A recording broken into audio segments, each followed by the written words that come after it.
All right, well, this is the first time I've ever done a presentation sitting in front of my computer at home looking at my slides, so it seems a little odd, but I trust you're out there.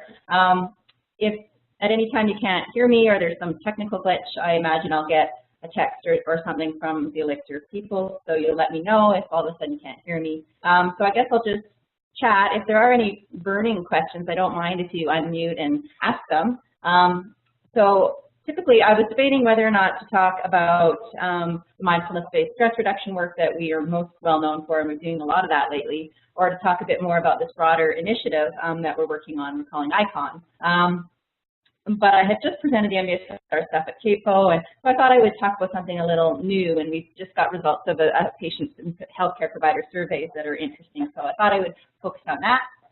So let's see. I'm trying to move my slide. And it's not moving. There it goes. Maybe it's just a little slow. So I'm going to review the field of integrative oncology, just what that is and how we define it, present the results of a literature review we did on natural health products for cancer patients, some more about the methodology and a little bit about the results. And the bulk of the presentation is the results of surveys we've recently done on patients and healthcare providers on knowledge and use and attitudes around complementary therapies. And then talk a bit about what we've been calling the ICON program. I may have to actually change the name, but I can tell you about that. So Integrative Complementary ONcology, and this is a new initiative at the Tom Baker where we're going to be expanding the services under one umbrella, including research, education, clinical services. I can tell you a bit about that. Okay, these seem to be working. So integrative oncology. So the idea of integrative oncology is treating the whole person. So that's body, mind, and spirit, and it's combining conventional care and complementary approaches together in a timely way. So collaborative, patient-centered, interdisciplinary care. So if you look on the integrative medicine wheel that's up there, you can see it includes conventional therapies like surgery, chemotherapy, pharmaceuticals, but there's also lifestyle and behavior, mind-body medicine, energy medicine, all blended together. It's a focus on evidence-based intervention. So all of the complementary therapies are those that have a substantial evidence base proving that they're efficacious. And really the goal of integrative oncology is to enhance the efficacy of conventional treatment using a person-centered approach that's consistent with the values of the patient. So within integrative oncology, something weird just happened. I'm getting an echo. Better? Okay.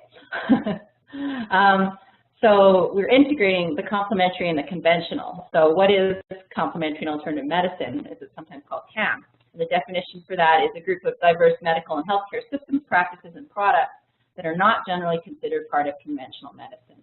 And this definition comes from the National Center for Complementary and Alternative Medicine in the States, part of NIH.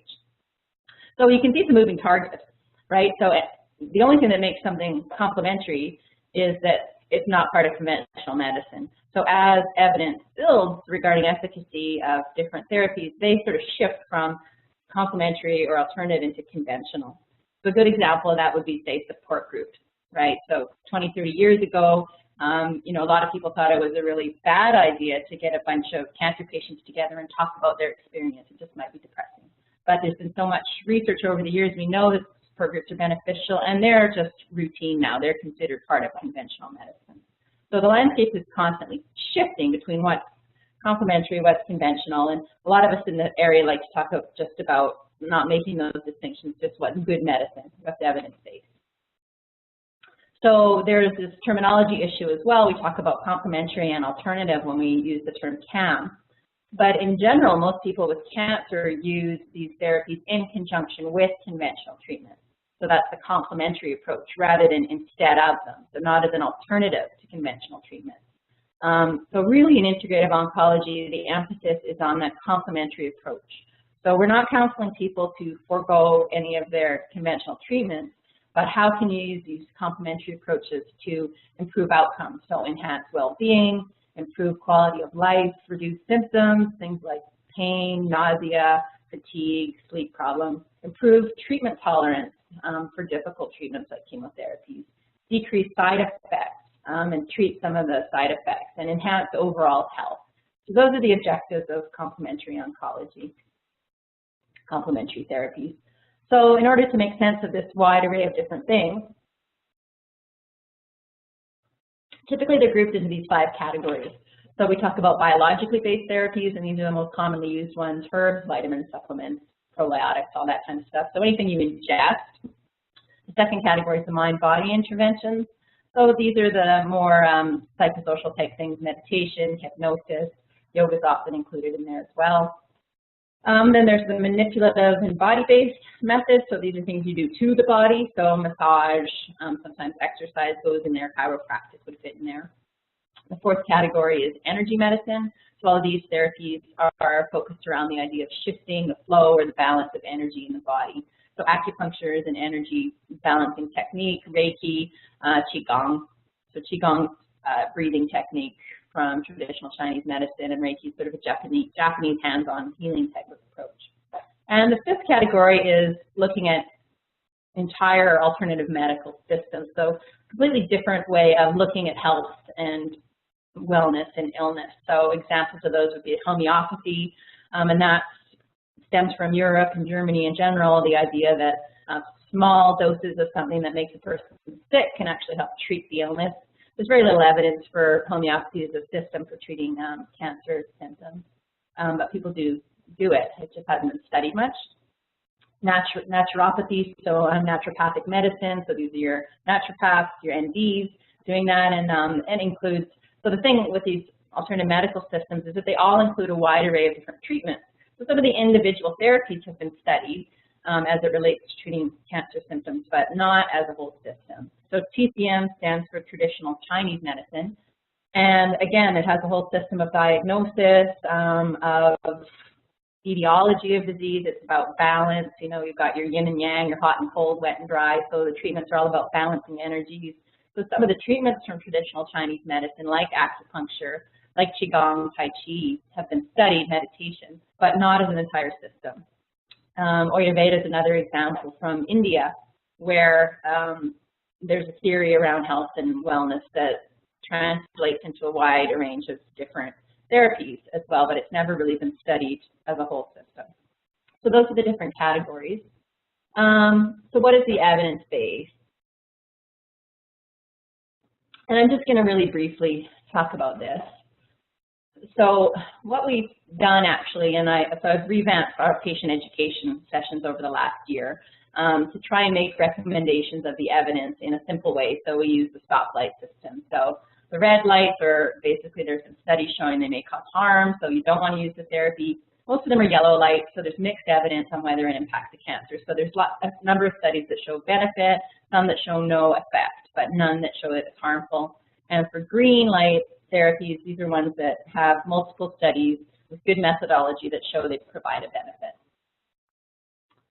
So just to really briefly summarize what we know about some of this stuff. So there's a lot of good evidence for mind-body interventions.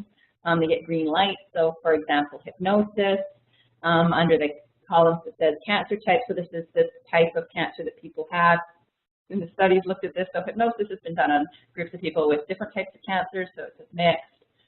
Specifically to control pain, to control nausea and anxiety during treatments, and there's enough studies that have shown that's beneficial. We give it a green light.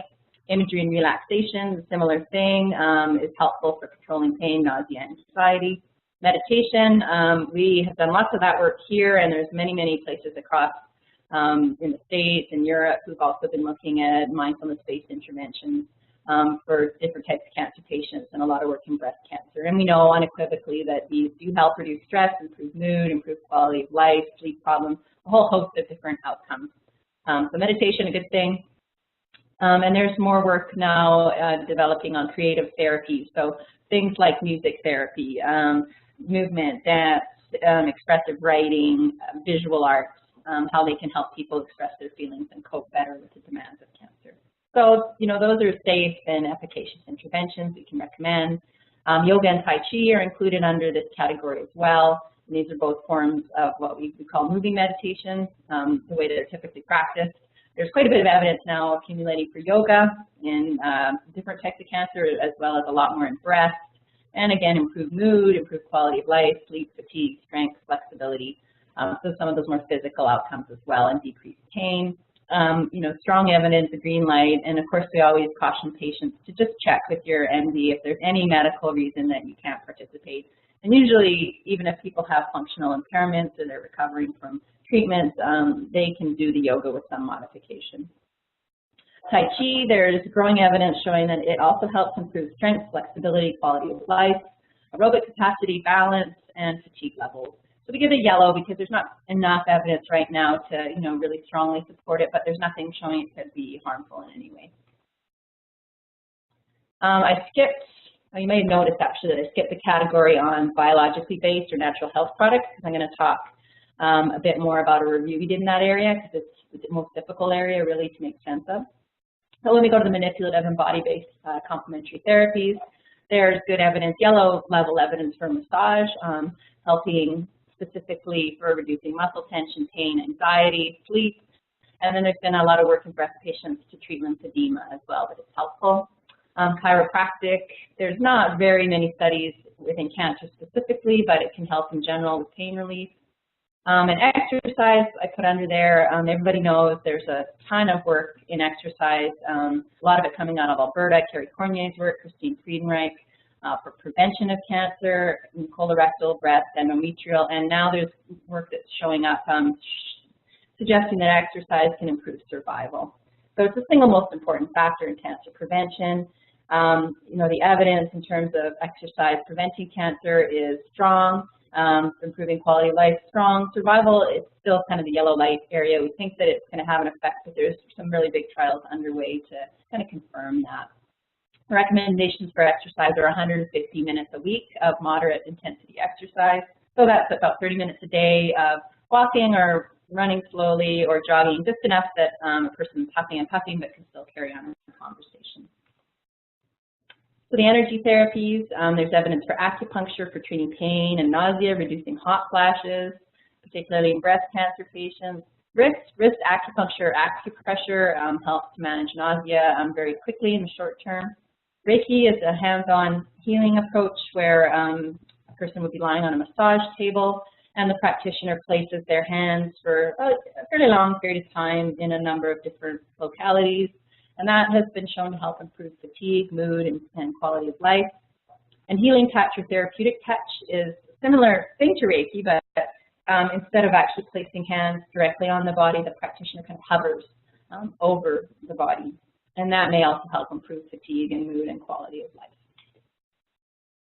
This is my favorite acupuncture slide. I can't hear you all laughing, but I'm sure you are. So the natives are putting spears into the mastodons behind you. Says, that's odd, my neck suddenly feels better. Okay, so objective 2, natural health products. So when we start to look into this area, these are the most commonly used products, and 75% of all Canadians use them, and in cancer patients it's a bit lower, around 50% typically. But it can be really confusing for people, and anyone who's been into a health food store, I'm sure, knows this or shopped online. There's a wide array of products. They may be contaminated with pesticides or heavy metals. There have been errors in plant identification, so you may think you're getting St. John's wort, but you're not. There may be undisclosed over-the-counter or prescription drugs in some of these preparations. They can be adulterated with hormones, animal extracts, glandular extracts. They may be deliberate fillers or substitutions because the person's trying to make more of a profit. The labeling may not be correct, and adverse effects and interactions are not always reported on labels or anywhere. So there have been cases where these can cause liver or kidney damage. I actually have a friend in the States who had mercury poisoning from a natural health product not that long ago, and she was very ill. So these are all the sort of caveats. Luckily, Health Canada is aware of these things, and as of 2004, they came up with new regulations for labeling all natural health products. So now there's a review that goes on, and it's required that every product has a full listing of the medicinal ingredients, where they came from, what the dose is recommended, you know, how potent they are, any non-medicinal ingredients, and recommended uses. So they can't recommend, you know, uses, this is going to cure your cancer if there's no evidence for that. So the way people can find those approved products is, or at least those reviewed products, is to look for these natural health product numbers or the homeopathic medicine number. And so when I'm counseling patients, you need to be very clear that they need to look for these things that at least have some degree of regulation. So last summer, so to take a step back, I was basically wanting to update the educational resources for our patients and the healthcare providers. But I am a psychologist, so I didn't know too much about natural health products either. So I wanted to get a more familiarity with it, what the evidence base was for the efficacy of these different natural health products for cancer prevention and for treatment.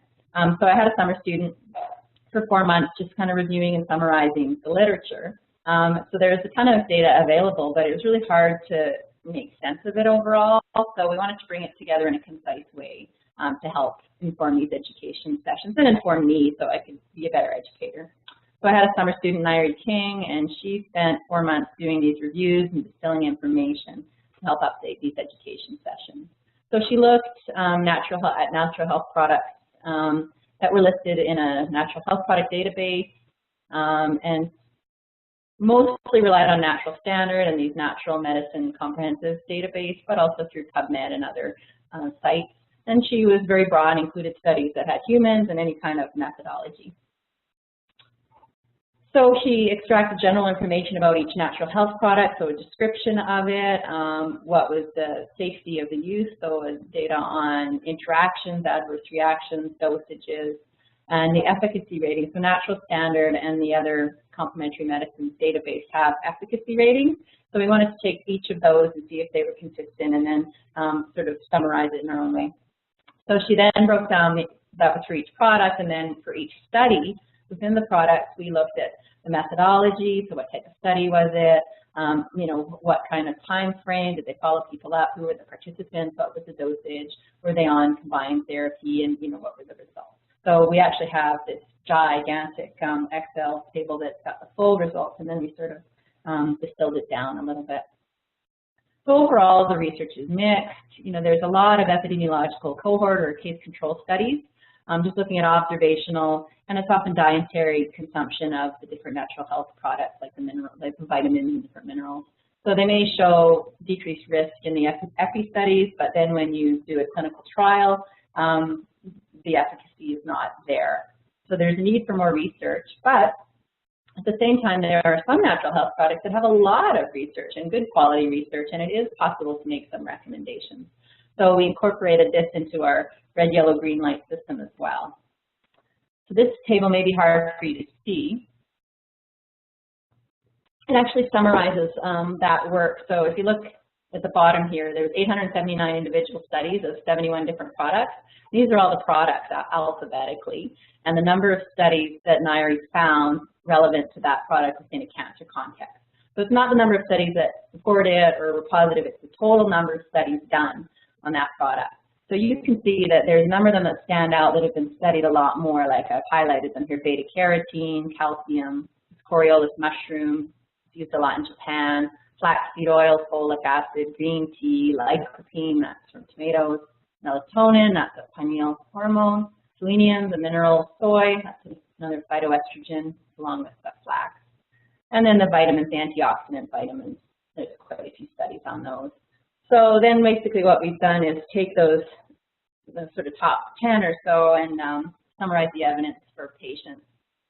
So in the patient, I didn't put all this in here because I didn't think you needed to know all that today, or maybe wanted to, but this is an example of some of the charts we give to patients, and I think it's still a little confusing because in terms of outcomes, there's studies on risk of developing cancer, so kind of preventative studies, and then there's studies on treatment once people are diagnosed, and we've kind of got them mixed up in here.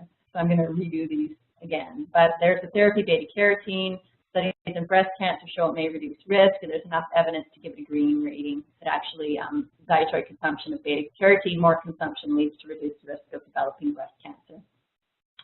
So there's some studies on mixed groups of cancer patients: colorectal, gastric, lung.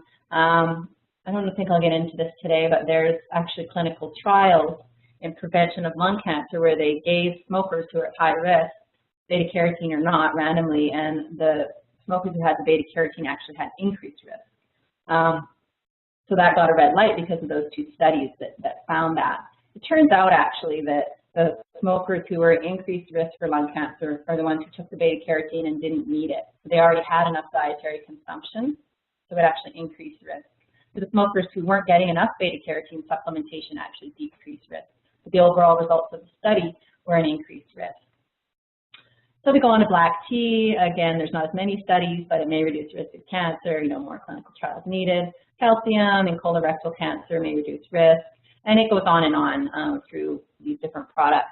The two most promising ones in terms of treating cancer in conjunction with some chemotherapies are these Coriolis mushrooms and melatonin. So the next step, or one of the steps down the road for us, would be conducting clinical trials on some of these promising agents to be used during cancer treatment. So that's a quick overview of what we're doing with the natural health products and around the education. So after we did that, we wanted to do some patient and provider surveys on complementary therapy use and attitudes and whatnot. And so we worked with Linda Balmise from the Cameo program at BCCA and sort of replicated one of the surveys she had done and added a few questions. So what they did was survey 412 patients in 2008 and found that 51% of them were using some form of complementary therapy since cancer diagnosis, and the rest of them basically were interested. So the natural health products were most popular, followed by the mind-body therapies and the body-based, that's the sort of manipulative therapies. And while about 70% of patients needed information, less than 10% said they were getting what they needed. And 3/4 would attend an education or support program. So we wanted to see if the situation was similar in Alberta. So we asked the question, and this was an honors project that the same student, Nairi King, did over this past year. So how is complementary alternative medicine being approached at the Tom Baker, and how is it being incorporated into care? And what are the patient and provider needs in this area? So we used the Cameo questionnaire. We looked at previous research in this area to develop questions, and we had specific interests within our research team. So we came up with 2 separate questionnaires, one for the cancer patients and one for the healthcare providers. The patient questionnaire asked about use of complementary therapies and interest by the 5 different categories. We asked about motivations for use, barriers to use. We asked about how they've been interacting with their practitioners at the cancer center around complementary therapies and their interest in resources and services. For the healthcare providers, we also asked them for their perspective on interactions with patients. We asked about their knowledge and skills of different, let's just take a step back. In the patient surveys, we used the term complementary therapies because we didn't want to imply that we were suggesting they use these as an alternative.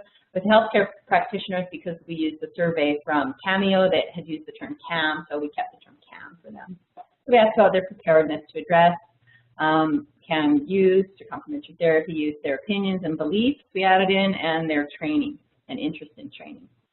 So data was analyzed in the standard way with its frequencies and chi-squares. So the participants, we had 481 patients who were recruited in the outpatient clinics. Unfortunately, only about a 60% response rate, so we have to keep that in mind in terms of generalizability. The largest groups of patients represented were breast cancer, gynae, and colorectal. And we got 100 healthcare practitioners. We tried online surveys and paper distribution to mailboxes. Still only got about a 30% response rate, which is unfortunate, but most of those people were in direct patient clinical practice with patient contact, and they served a whole variety of different tumor groups. So for the patients, they were about 60% female, about 60% married, and an average age of around 58, 59. They were fairly highly educated. A third of them had some college or technical school, and about 20% had an undergraduate degree. Mostly Caucasian, and the second largest group was Asian at 9%. And that's typical of Calgary. The healthcare providers, about half of them were female, half of them were between 35 and 64, so there's a broad range. 21% were oncologists, that was the largest group we had, and 28% were nurses, and then we also had representation from all the other subspecialties, radiation therapists, and social workers, psychologists, that kind of thing. So first I'll go through the patient data. So in our survey, similarly to what we found in BC, 47% said they used something since their diagnosis. People more likely to use complementary therapies were women, they were younger, they had more education, and it had been a longer time since they were diagnosed. This group was fairly within about 1 year of diagnosis, so it wasn't a sort of long-term survivor group, but I'm sure probably if we did do that, we'd get higher rates. So what were they using? So these are the biologically based and natural health products, about 75%, half of them using mind-body therapies. Next is energy, the manipulative. Fewer people using those alternative systems. And then other, this was mostly special diets and that sort of thing. So when we looked at, okay, why they started using them and so who recommended them and then why they used them. So 44% said they started using them due to recommendations from family and friends. So that's a little bit troubling because, you know, you would hope, I mean, family and friends are well-intentioned, but they may not be that well-informed, right? So, you know, Joe down the street is saying, oh, you got to try this thing. It worked for me or my uncle. So that's why they're starting to use things instead of getting recommendations from who you would hope would be more knowledgeable or educated, which would be the healthcare professionals. And then why they use them, the largest reasons were to improve quality of life, about 2/3, to treat or be good to myself, about 40%, to improve my immune system. And some people are realistic. Fewer people are trying to cure their cancer with those things. And there's other reasons like to improve feelings of hope, you know, sort of this relieve fatigue from related to cancer and treatment, and some psychological symptoms as well. We asked them about barriers to use. They're pretty realistic. I mean, they're looking at the largest barriers that they're unsure of the quality of evidence. So they want to use things that have some evidence showing they're helpful, lack of knowledge about them, 30%, and the financial resources were a barrier, a large barrier for about 1/4 of the people. So we asked the patients about the communication with their practitioners, and it was unfortunate. 80% said they had not had a healthcare provider speak to them about complementary therapies at all. And 20% who had been spoken to, it was the medical oncologists and the nurses who were speaking to them. Now this is interesting because I presented this talk at Grand Rounds just 2 days ago in front of the people who did the survey to healthcare providers. And they told me that every patient fills out a form that has a checkbox, are you using any complementary therapies?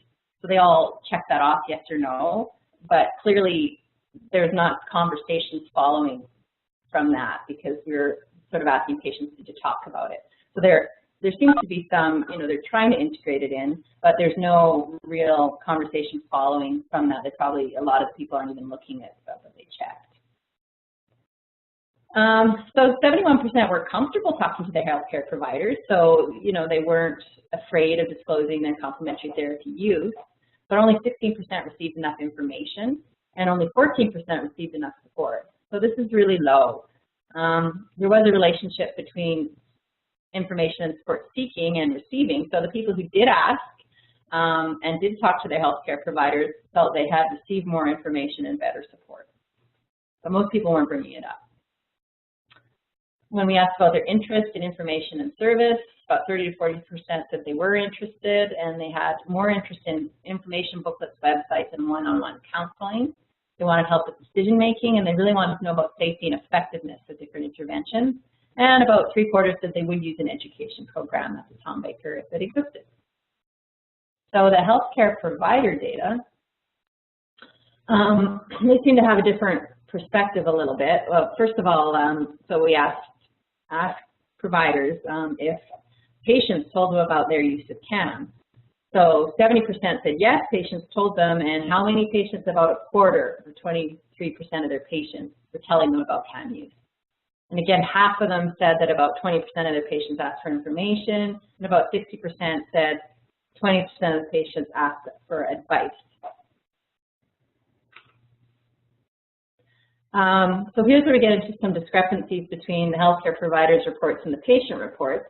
So for this group of healthcare providers, 62% of them say they asked patients about their use of CAM, right? Whereas only 20% of the patients said they were being asked. So I think this is probably just a sampling issue because we only got about 30% of healthcare providers, and I believe the ones that responded to the survey are the ones that are more interested in this issue and are probably the ones doing the asking.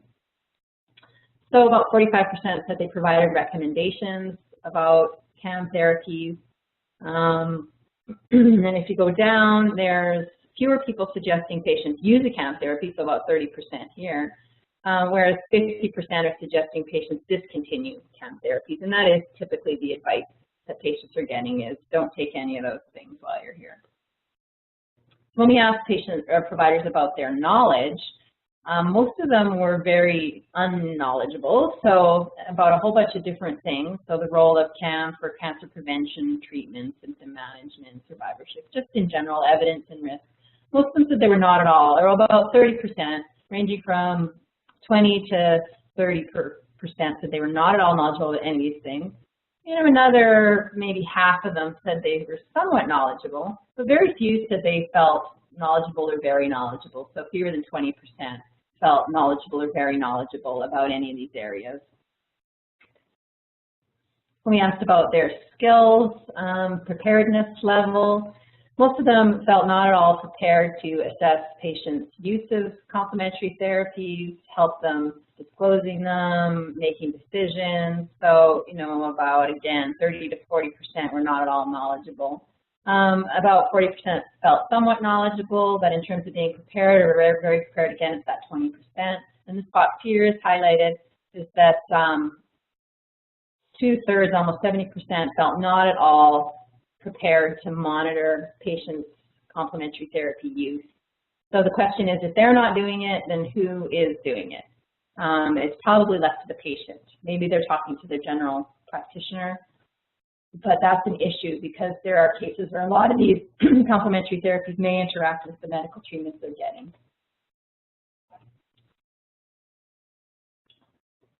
When we asked about their opinions and beliefs, they had fairly positive attitudes. So if you look here, about half of them agreed that complementary therapies is a useful supplement to regular medicine. 2/3 say CAM includes ideas and methods from which conventional medicine could benefit. You know, very few people saying CAM is a threat to public health. You know, although there are a few who feel that way, and probably more who didn't answer the survey, would be my guess.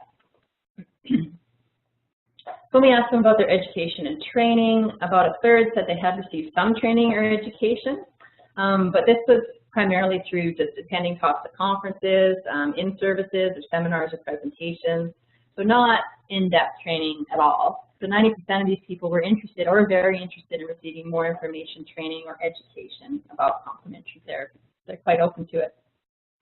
So the implications from this is that there's a high patient use of complementary therapies. There's definitely patient interest. There's clear unmet needs, both for patients and providers. There's a gap in knowledge and skills. There's a willingness in the practitioners to learn more. So that just implies that we really need increased education around complementary therapies and integration into the entire care system. So here's a quote from one radiation therapist that kind of summed it up. "We as an organization do not offer patients the complete cancer treatment package. I get many questions from patients asking why we do not have a holistically integrated program like a lot of the major cancer centers across North America. I feel that the TVCC does not really provide choice. We need to open our eyes and see that patients want this, and they get it whether we help them or not. I would rather deal with it openly than have to address it under the table." So that's what we're trying to do, is sort of bring this out in the open. So the limitations to this particular survey were the response rates. So 60% for the patients, 30% for the providers. This limits the generalizability. You know, are the people who didn't respond the ones who aren't using complementary therapies for the patients? Or is it a general sample and they just didn't have time? You know, so there may be bias. Are the provider respondents the ones who have more favorable attitudes? It seems that that's possible, but we don't know for sure.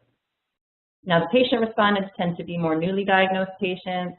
There were time constraints. They filled out the surveys while they were waiting for appointments in outpatient clinics, so some of them didn't finish them. We did give them envelopes to mail things back in if they wanted to. And I guess there was some confusion about some of the questions because we asked similar questions for different complementary therapy modalities, so it kind of got to be a bit of an overload, I think, for some of the participants. So in summary, we asked how is complementary alternative medicine being approached and incorporated into cancer care? Well, it seems to be approached sometimes, but it's rarely incorporated. So there's definitely a need for educational resources and a move towards greater integration. So that's kind of where the overall program that we're working on now comes into it. So I call it the ICON program. I don't have it on here, but it stands for Integrative Complementary ONcology at the TVCC. But I have since found out, and I searched around the internet to make sure nobody had used this name, and I couldn't find anything. But I searched, since heard that actually that ICON name has been used by a research team that stands for the Integrative Canadian Oncology Network for Research or something like that. So I may have to come from uni. But anyway, the objectives will be the same. Improve education and communication about complementary therapies between patients and providers. Obviously, that's based on all that survey stuff we just talked about. There's also a need to enhance decision support and improve access to empirically supported complementary therapies. And there's a need to enhance the evidence base for complementary therapy efficacy in cancer care. So how are we going to do that? There's 4 core components that we're pulling together. Education programs, so this will enhance knowledge for both patients and providers. We're working closely with the Cameo program in BC because they've really worked through a lot of this, but it's been localized to BC, so trying to adapt some of their things for Alberta, transfer them over. Then there'll be an ICON counseling service, and this is sort of counseling or consultation, and this will be like a one-on-one consultation service where a person can get a referral or refer themselves at any point in their cancer treatment trajectory and have an individual, either an oncologist or a naturopath or an advanced practice nurse with training who can take them through the entire treatment plan, incorporating all the complementary therapies that are evidence-based that might be helpful to them. So it'd be kind of like, okay, you have your surgery, you know, then you might want to do a little bit of your meditation or some restorative yoga, you know, look at your nutrition, get your exercise program, and while you're doing your chemotherapy, you might want to try this particular diet or supplements or whatever. On and on, right? So it's sort of adding to that survivor care plan in a way, just putting the complementary therapies within all the different conventional therapies as well. And then there's in-house provision of complementary therapies. So, you know, right now we do offer quite a few things, but they're mostly the mind-body things. So we have meditation, we have yoga, we have a pilot project for creative therapies, we have exercise interventions, we have lots of support groups. But broadening that a little bit to include some of the other things that are developing an evidence base, like acupuncture, like massage, like some of the Tai Chi and Qigong, those kinds of things.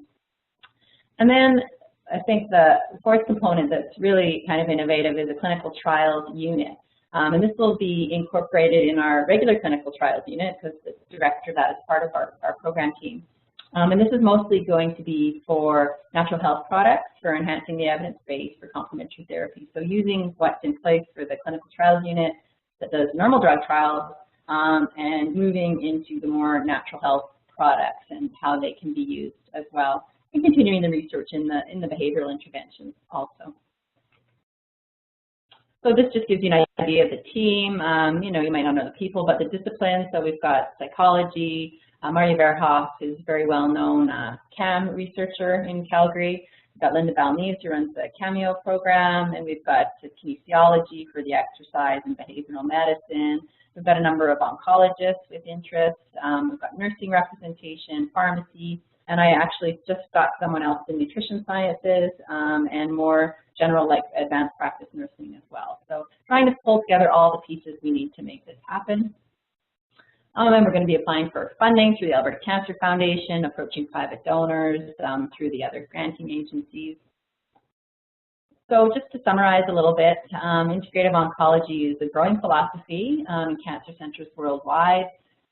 We know that patients at our center and everywhere really are using complementary therapies. They're wanting more information and better communication.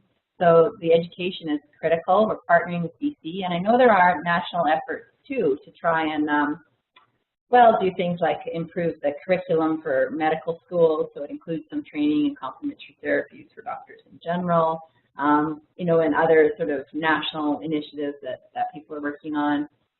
Access to evidence-based complementary therapies is lacking. There's financial barriers, and people just don't know what has the evidence base. The evidence base itself is also lacking, so you know where there isn't evidence, we build it. So the ICON program aims to tackle each of these problems in its own way. So this is kind of a 5-10 year plan. That's sort of what we're working on. This is some of my contact information. I've got a new website. I wonder if this link works. I might kill this thing. TBCC Integrative, does it work? No. Just trying to connect. Let's see if it works.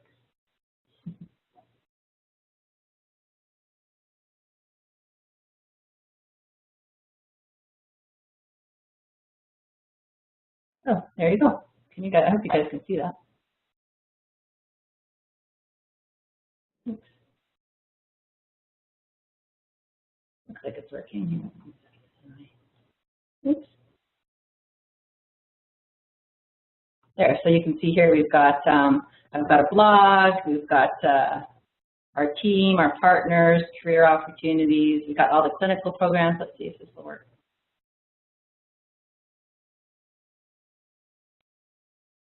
Yeah, so there's some of the different clinical programs, so you can click on that and get all the information on the mindfulness, the Yoga Thrive, and the community programs. We go in there, we've got links to a lot of stuff going on in the community with Wellspring, and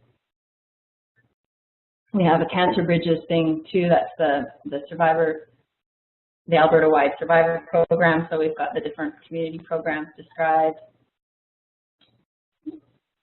And then we've got the different research programs, the current projects, past projects, different publications, and then we've got a list of the education programs going on as well. Yes, you can see, I don't know what we have in here right now because a lot of our projects are finishing up. So the idea with this really is just to bring together everything that's already happening, but just under the umbrella. So ECOM is an online mindfulness study, CAM Youth and Knowledge Surveys I just told you about, natural health products review, light study. This is the study on light treatment for fatigue.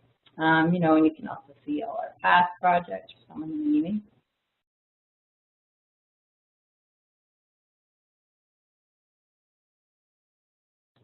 So mindset was a mindfulness-based stress reduction versus supportive expressive therapy. We had one for sleep.